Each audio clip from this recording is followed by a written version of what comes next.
kumshukuru Mwenyezi Mungu Subhanahu wa Ta'ala jalla fi ulah jalla jalalu jalla shanu na kumtakia rehema na amani Bwana Mtume Muhammad sallallahu alaihi wasallama. Leo tunarudi katika mada ambayo tunazungumzia at-tafasiru ar-ruhya fi tafasir, tafasiri ya ndoto. Tutaleta ndoto zile za kutisha na zile ndoto ambazo wewe labda kila siku unaziota. Kutumia kipindi cha leo, wapenzi wa sikilizaji, tunawataka utumie nafasi hii na wewe utuambie ndoto gani unaota. Tutumie SMS hapo au tupigie simu.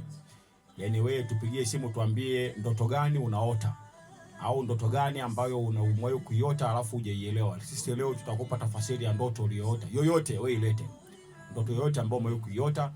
Basi kutokana na muda ulete ndefu fupi. Leta ndefu sana, sio umeendaga Shinyanga, Arusha, Mara, Tabora, sio kaenda Bariadi, si nini. Ukaenda Morogoro. Morogoro. Leta zile ndoto angalau fupi fupi kutokana na wakati wetu inshallah. Ukitaka maelezo zaidi utatafuta kwenye mitandao yetu ya kijamii. Naam. Emi. Kwa kwanza. Ukisikia ndoto.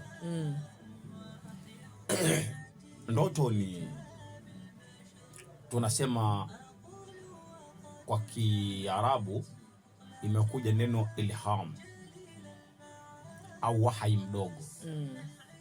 Kulikuwa na mitume ambao walikuwa wakiota, Mungu alikuwa anazungumza nao kutumia ndoto, inaitwa wahai mdogo au ilham. Lakini pia kuna wale walikuwa wanapata wahai moja kwa moja kutoka kwa Mwenyezi Mungu Subhanahu wa Ta'ala. Maana yake anakuja Jibril anawapa ujumbe. Lakini kuna mitume ambao walikuwa hawafikiwi na Jibril, wao walikuwa hawana kitabu, wanaitwa manabii. Kwa hiyo kuna tofauti kati ya rusul na anbiya.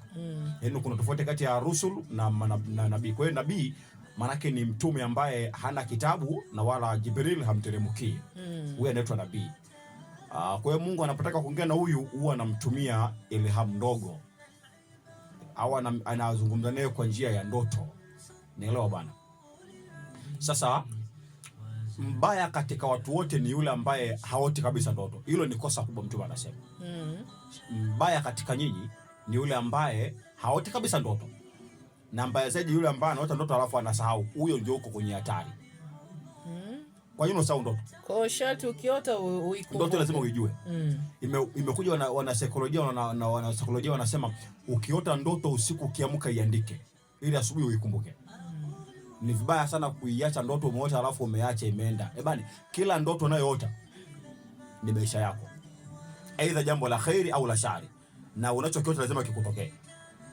Ndoto zimegawanyika katika mafungu matatu. Yatakutokea. Yaani mambo ambayo yatakutokea. Fungu la pili, mambo ambayo hayatokutokea. Fungu la tatu, mambo ambayo yalishawahi kutokea. Humo ndo tafasiri ndoto zile zinatafasiriwa humo, by the way. Sasa wakati miaka ya nyuma kabisa, tuanzie na Nabii Ibrahim. Nabii Ibrahim alikaa miaka mingi bila kupata mtoto. Akaweka nadhiri. Ya Rabbi, mwaka nikija kupata mtoto na kuja kumtoa kafara na chinja. Unaelewa? Ndio. Allah akasikia ile nadhiri yake. Baadaye akampelekea mtoto kweli, mkewe Sara akabeba mimba akajifungua mtoto. Sasa Allah akawa anamkumbusha kwenye ndoto. Anaota Ismaili, Ibrahim anamchinja mwanawe Ismaili. Ameota mara 3 hii ndoto.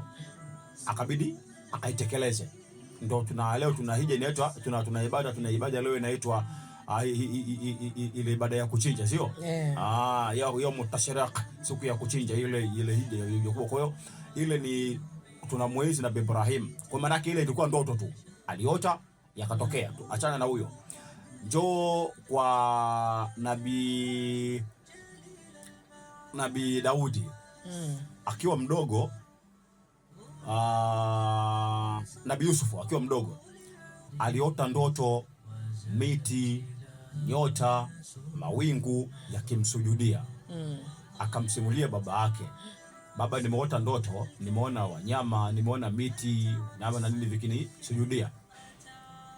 Baba yake akamwambia, hii ndoto ifiche.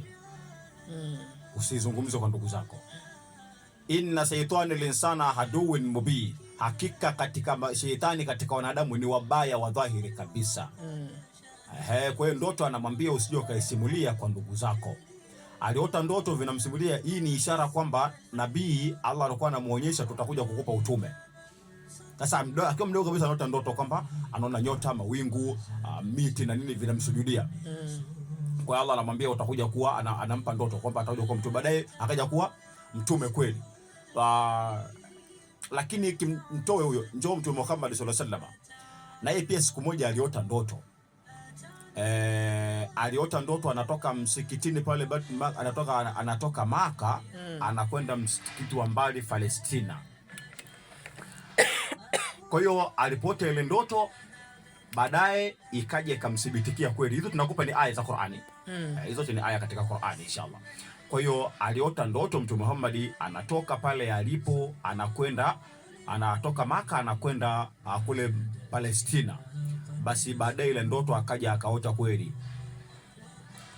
Kwa hiyo tunamaanisha kwamba ndoto tunaona kwa mitume na manabii na watu wengine wengi ambao waliota hizi ndoto na ziliwatokea kweli kweli. Ukija kwa nabii huyu Nabii Yusuf, mfalme wa Misri, aliota ndoto anaona ngamia wenye koo ndogo wanamezwa na ngamia wenye koo ndefu, na ng'ombe wenye koo ndefu wanameza ng'ombe wenye koo ndogo. Walipokwenda kuwauliza, alipotumwa kwenda kuuliza faida ndoto, Nabii Yusuf alikuwa yuko gerezani amefungwa. Alipoetwa akasema hii ni ishara kwamba Misri itakutwa na njaa. Kutakuwa kuna miaka 5 ya neema, mvua zitanyesha, alafu kutakuwa kuna miaka 5 mingine itakuwa ya balaa. Maana yake utakuwa hakuna mvua. Sasa miaka 5 tutumie kulima vyakula tuhifadhi, kwa sababu miaka 5 ile ya ukame. Kweli akatokea ile Misri. Wewe mtu akiota ndoto lazima afahamu ndoto aliyoota. Ndoto ni maisha yako. Ukidharau ndoto, basi ujue kuna mambo yatakukuta ambayo sio mazuri. Kwa mfano tuanze na ndoto ya kwanza. Ukiota ndoto unamwona nyoka kitandani, mkeo anakusaliti. We kabisa na mtu serious. Exactly. Ukiota ndoto umeona nyoka yuko kitandani, kwa namna yoyote ile, basi mkeo anakusaliti au mumeo anakusaliti. Umeelewa? Hadha arruhiya bil haqqi. Hii ni ndoto na ni ndoto ya kweli kabisa. Kwa hiyo unapoota, kwanza ishara ya kuota nyoka katika ndoto ni ishara mbaya. Nyalo bana. Ukiota nyoka kwa namna yoyote ile kwenye ndoto, yani ukimwona nyoka kwenye ndoto design yoyote ile, kwa namna yoyote ile, itategemea na mazingira, tutaangalia na saa uliyootea na muda uliyootea na nini na mazingira yalikoje, lakini tafasiri ya kuona nyoka katika ndoto, basi hiyo ni ishara mbaya. Kwa ndoto ya kwanza ambayo tunaanza nayo leo, unapoota ndoto kwamba umeona nyoka yuko kitandani, kwenye kitanda chako unacholalia kuna nyoka, basi hiyo ni ishara kwamba yani mkeo au mumeo anakusaliti, kuna mtu yuko naye by the way. Na tunawaambia watu kwamba fasiri ya ndoto ni maisha yako. Tunasema arruhiya huwa alwahyi su'iri bainakum wa bain Allah. Ndoto ni tafasiri ya ndoto ambaye Allah anakuletea kwa siri, anakuja na kupenyezea habari fulani, anataka akutahadharishe na juu jambo fulani. Sasa shida ni utafasiri wa uelewa wa ndoto. Ndio Mtume akasema watu wengi wataishi maisha mazuri au watu wengi maisha yao yataharibika kwa sababu ya kutokujua tafasiri ya ndoto. Kwa hiyo ukijua ndoto vizuri na ukaifuatilia, basi utaota. Mtume akasema ukiota ndoto mzuri, usiku umeota ndoto mzuri, labda una maduka, una magari, una nini na nini, ukiamka asubuhi sema hivi, Allahumma inni as'aluka min al-khairi adhihi ruhiya. Mwenyezi Mungu nakuomba nipe khairi ya hii ndoto niliyoota. Ukiota ndoto mbaya, Mwenyezi Mungu, Allahumma inni a'udhubika minasharri hadhihi ruhiya. Allah nakuomba unikinge na shari ya hii ndoto niliyoota. Unaelewa? Kwa hiyo hii tafasiri ndoto ya kwanza. Kwa hiyo unapoota ndoto kwamba ukiona lingine, tafasiri ya kuota mkeo mumeo anakusaliti ni kumuona panya anatoka nje anaingia ndani. Anatoka nje anaingia ndani. Anatoka nje anaingia panya. Basi ujue mkeo mumeo ndani hapo mnasalitiana.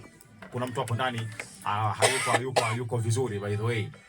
Yaani kuna kitu hapo kijakaa sawa sawa, inshallah khair. Kwa hiyo hizi tafasiri ambazo tunawaletea watu. Tafasiri ya kuota nyingine, wanyama. Unaona wanyama katika ndoto, sio? Unaona wanyama wanakukimbiza. Na ndoto hiyo watu wengi sana wanaota. Unaona labda tembo au labda simba au labda sijui nyoka au labda sijui fisi, mbuzi, mbwa, paka. Kumuota mnyama yoyote yule katika ndoto anakukimbiza. una uadui zidi ya mashaitani. Kuna mashaitani yanakutafuta kwa ubaya, na dunia leo inasumbuka sana na mashaitani. Dunia leo inatafuna watu sana, ambao yani mashaitani yanatafuna watu mpaka yanafika mahali ya majini yanazana watu. Unaelewa? Sasa Allah anakuonyesha kwamba kwenye maisha yako kuna wadui upo hapa. Anakuonyesha labda kwenye kuota wanyama, labda kuna aina ya wanyama fulani ukiwaota lazima ndoto iwe na mashaka. Bana, kuota mnyama yote anakufukuza. Hata mbwa nini? Yani wewe ukiota mnyama yote anakukimbiza katika ndoto. Anakukimbiza, muda mwingine unakuta unapaa. Unapaa, unaingia kwenye maji. Unavukia kule ng'ambo, ndio nyama anakuwa ameishia hapo. Basi kuota mnyama yoyote katika ndoto una uadui. Kuna majini wanakutafuta kwa ajili ya shari, hawakutafuti kwa ajili ya kheri. Isipokuwa labda kuna nguvu tu kidogo labda inakulinda. Aidha una nguvu ya kimungu, bado Mungu anaendelea kukuhifadhi. Lakini kuna mahala Allah akiachia ile nguvu yake utapata mashida. Ndio leo tuna wagonjwa wengi na hawajui wanauguaga nini. Leo tuna watu wana matatizo makubwa, amina. Yaani leo kuna watu wana shida, watu wana maradhi ya yaponi, watu wana mashida mazito. Unaelewa? Watu kila siku wanakutana, lakini Mungu alishaga waonyesha kabla. Sasa shida yako ni kwamba kuto kufahamu kile ulichokiona. Shida wewe inaanzia hapo. Lakini kama utakuwa unajua fasiri ya ndoto, utajua namna ya kujikinga na ule ubaya ulioota. Muda mwingine Mungu anakuletea maisha mazuri, anataka kukufungulia. Hujui, anayaondoa.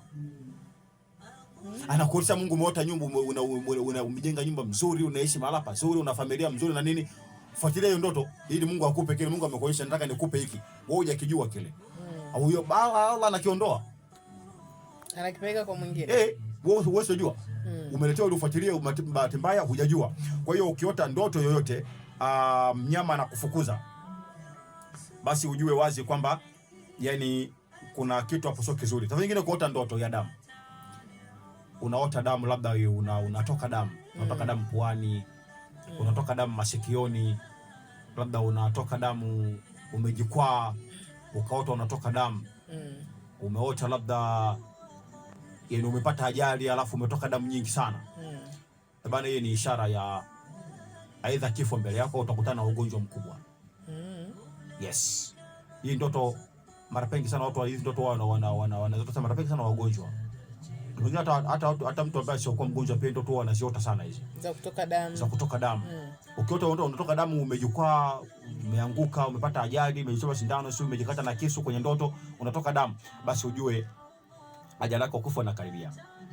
Mara pengi ni wala wanasema ni tafasiri ya kifo chako hakiko mbali. Unaweza kupata kifo kwa njia ya ajali. Uenda siku utekesafiri kuelekea sehemu fulani, ndio siku utapata ajali hiyo. Na usiku ndoto uliota, Mungu alikuonyesha. Lakini kwa sababu ukujua unakuja unakutana na ajali. Kwa hiyo kama ungejua maana yake ngombe ile hifadhi yake, usingekutana na hiyo ambayo usingekutana na hiyo ajali. Kwa hiyo ukiota damu kwa namna yoyote ile, bana, hiyo ni ishara mbaya. Aidha utakufa.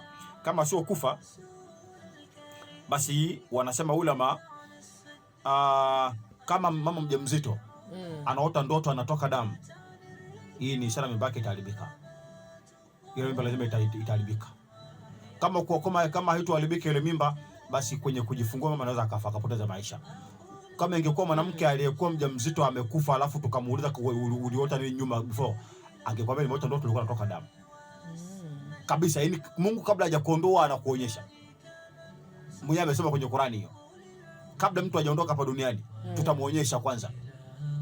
Unaelewa? Namna kifo chake. Alladhina kalu rabbuna Allah thumma istaqam. Wale waliosema sisi Mola wetu ni Mwenyezi Mungu Subhanahu, kisha wakabaki na ule msimamo. Tatanazaluhum malaikatu. Tutawateremshia malaika. Ayubashuna bil khair. Kisha wakiwa wale malaika wanawabashiria khair. Kwa maana yake hii ndoto ukisoma hii aya kwamba mtu hafi aende kwa Mungu, isipokuwa kwanza Mungu anafai anakuonyesha kwamba unakoelekea ni huko. Vipi kwa mtu wa kawaida tu, mwanamama tuseme, anaota ni mjamzito lakini hajifungui? Tafasiri ya kuota ujauzito na hujifungui, ishara kubwa ni kwamba una ujauzito wa majini. Una mimba ya majini. Yaani kuna jini uko naye, ukifanywa vipimo vya kijini tutagundua jini unalo. Watu wengi wanafikiri jini ni yule mpaka lazima apande. Hamna, kuna majini wao hawakuingia mwilini. Yaani kuna jini wao hawaingii mwilini, haingii kabisa. Anakuja tu anakutumia, anaondoka. anakuja jini akizaa na binadamu huwa anapanda cheo kule kwake. Anakuwa mtu mkuu, anapewa ufalme. Na kitu anachokitaka majini ni kuwa ufalme. Unaelewa? Kwa hiyo jini akizaa na binadamu kule kwake anapata vyeo. Ndio maana unakuta majini wanazaa na wanadamu sana. Tena muda mwingine unakuta mwanamke anaota kabisa na ujauzito na anaota kabisa anajifungua usiku kwa uchungu. Na muda mwingine unakuta anaamuka ameona kabisa kuna ishara ya damu lakini mtoto amuone. Yule usio kilala anaota kwenye ndoto. Anaona watu wataka wanamletea nini, anawaona wamechanganyika upande jini upande binadamu. Anaona wanamletea usiku, anazungumza nao na nini hivyo. Na mara pengi wanaka uoga haolewagi. Huyo hata kama akipata mume huwa hakai. Hata kama akipata mume ili aolewe huwa hakai kwenye hiyo ndoa. Kinachomfanya akae kwenye ile ndoa ni yule jini. Yule jini anakuja kuterminate yule mwanamke asikae na mwanaume, hataki. Anakuwa na wivu sana. Kwa hiyo mwanamke akishapata mume anataka kuolewa naye, yule jini anamuingia ndani ya moyo wake, anakwenda kuua ule moyo, mapenzi ya yule bwana. Kwa nakuta ukiwa na mume wako unamchukia vibaya mno, lakini mume akiondoka pale nyumbani pako kidogo unamisi sana, yani unatamani uwe naye vibaya mno. Unaelewa? Kwa hiyo hii ni ishara kwamba wewe una jini liko mwilini kwako, limekuja limetengezwa, unaruka nalo. Kwa hiyo lazima uondoe hizo hali.